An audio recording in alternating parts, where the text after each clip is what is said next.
I the asshole for asking for a morning off from my baby on the weekends? My wife and I have a 6-month-old baby girl. She's mostly a stay-at-home mom. She works 2.5 days a week and her sister watches the baby. I work full-time and go to school 1 day a week. We've always had an arrangement where she takes care of the household duties, cooking, cleaning, and now baby care, while I happily support her monetarily. Honestly, we are both living our dream life, and my wife does an absolutely spectacular job taking care of me and our little one. On the weekends, we share baby duty. We usually make sure each of us gets our own alone time to do whatever we want. However, our girl has hit a bit of a sleep regression, waking up every 2 hours. And since my wife breastfeeds, she always takes care of the baby full-time overnight. She's a light sleeper and unfortunately has insomnia, whereas I am a deep sleeper and wouldn't wake up for the baby crying anyways. Recently, my wife has been asking me to wake up with the baby both days on the weekends so she can get an extra hour of sleep. Baby wakes up around 7 a.m. I get the baby dressed and take over for that hour. But sometimes I want to be the one that gets to sleep in an extra hour. I brought this up to her and she says while she's happy to let me nap during the day, she really needs that hour because she can't nap like I can. We got into an argument about it and she said I'm being very insensitive when I know she is very exhausted and can't nap during the day, and she struggles going back to sleep every time the baby wakes up. But I'm exhausted too. Work wears me out and school days are long, and I sometimes want that hour in the morning. I don't want to spend my off time napping. I want to play video games and chill out. I've gotten mixed opinions on who is in the wrong here or if there even is anyone in the wrong. Am I the asshole for asking us to share mornings off for sleep?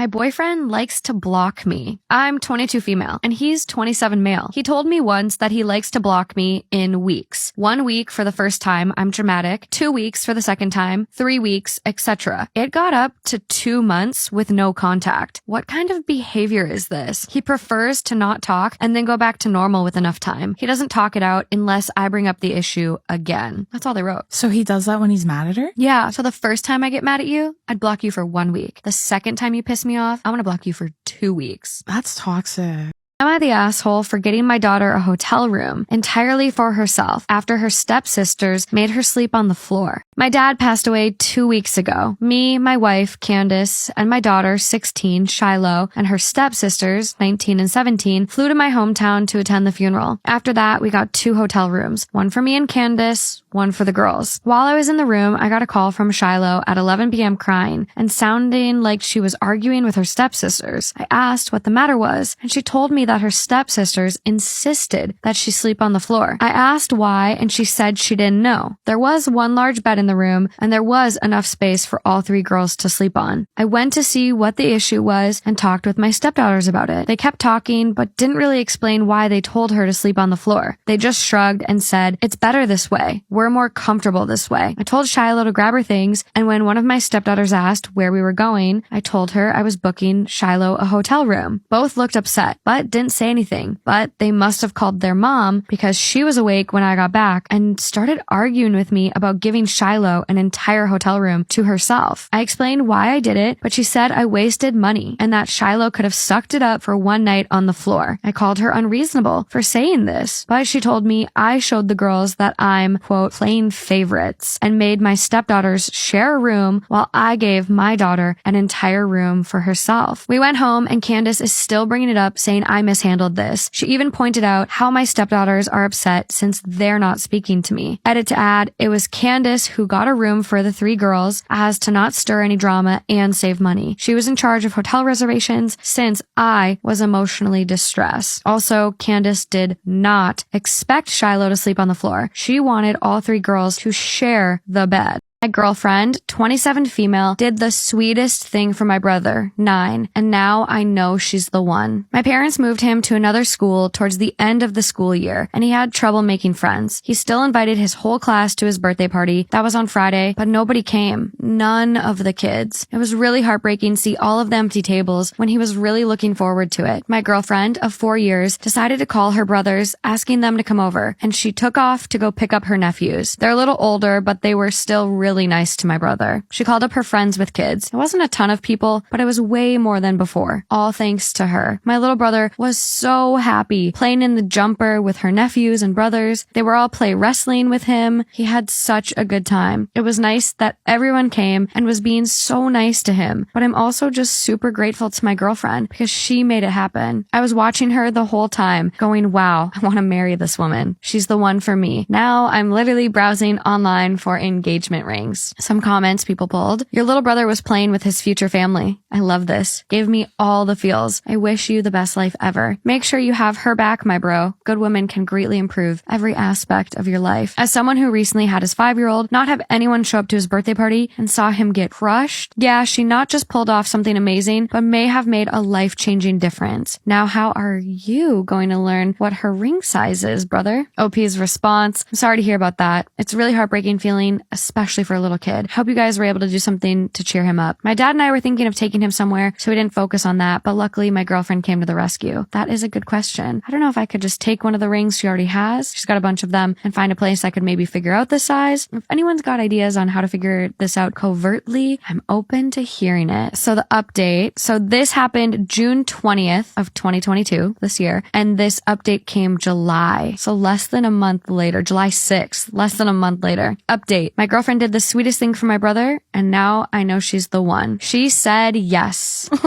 I proposed to her on Sunday after we decided to go on a camping trip. Y'all, she would not even let me finish my speech that I've spent all week practicing for nothing. LOL. I know some of you were telling me ways to figure out her ring size without her getting suspicious, but I just wasn't built for that level of stealth. So I brought in her sister to help me. My girlfriend, fiance, Yep. was crying. I was crying. She said yes, and that's all that matters to me. She's made me the happiest guy. Seriously, I'm still beyond happy it all worked out. We haven't been able to stop smiling at each other anytime we're in the same room, and I love it, LOL. All that's left is the wedding and the rest of our lives together. Am I the asshole for borrowing my husband's underwear? So I, 28 female, am about 7 to 8 months pregnant. And while I've thankfully not gained a lot of weight, my belly has grown a lot. And I find that most of my underwear is too small and cuts into my sides/bottom of my belly. After a while, I started getting a rash in the places where it was too tight due to friction, I guess. So one day I was getting dressed and I was getting frustrated about the rash and the underwear being too small. So I figured I'd try on a pair of my husband, 29 males, boxers. How sweet. You would think. They're size large and too big for me, but oh my god, it was the most comfortable thing I've ever tried on in my life. Breezy and loose, and even the places where I had the rash didn't hurt. My husband had already left for work for the day, so I decided to just borrow them. At the end of the day, we both come home and I tell him that I borrowed his underwear and asked if it was okay to continue borrowing some until the baby comes. Less than 2 months left, or at least until the rash is better. He seemed a bit weirded out, but said it was okay. Fast forward a few days, and we're going to bed and he flips out at me and asks me why I'm wearing his, quote, good bamboo underwear. I'm confused, but then he points at the band where it says bamboo. Then he goes on a long rant about how his few pairs of bamboo underwear are the comfiest and best quality, etc., etc. I swear this is not an ad for bamboo underwear. I apologized and said I just picked the pair off the top, just like I did the other times. But he was upset and said I wasn't allowed to borrow his underwear anymore. I said I wouldn't borrow the ones that said bamboo on them since it bothered him, but he just drew a hard line saying I should go buy bigger underwear for myself and stop stealing his. Now I'm thinking this is probably more about how he actually doesn't want me to borrow his underwear and he's using me accidentally taking the wrong pair as an excuse, but I'm not sure. While I can understand not wanting to share your underwear, I also think it's unnecessary to go out and buy a bunch of large pairs of women's underwear that will be used for maybe 2 months at most. I also think it shouldn't be that big of a deal since I'm the one who washes and folds his underwear anyways, and he has about 100 pairs, so it's not like he'll run out of them. Well, maybe he should now. Maybe she shouldn't be watching them. And I also kind of feel like since I work full time, buy all groceries, cook and clean on top of carrying our baby, all caps, him having to lend me his underwear is a small price to pay to help out with the pregnancy. I also bought him 8 more pairs of bamboo underwear as an apology, but he still doesn't seem to want to share his regular pairs with me. Maybe I should have been petty and bought them for myself instead. Am I the asshole for thinking my husband should let me borrow his underwear, or am I just entitled?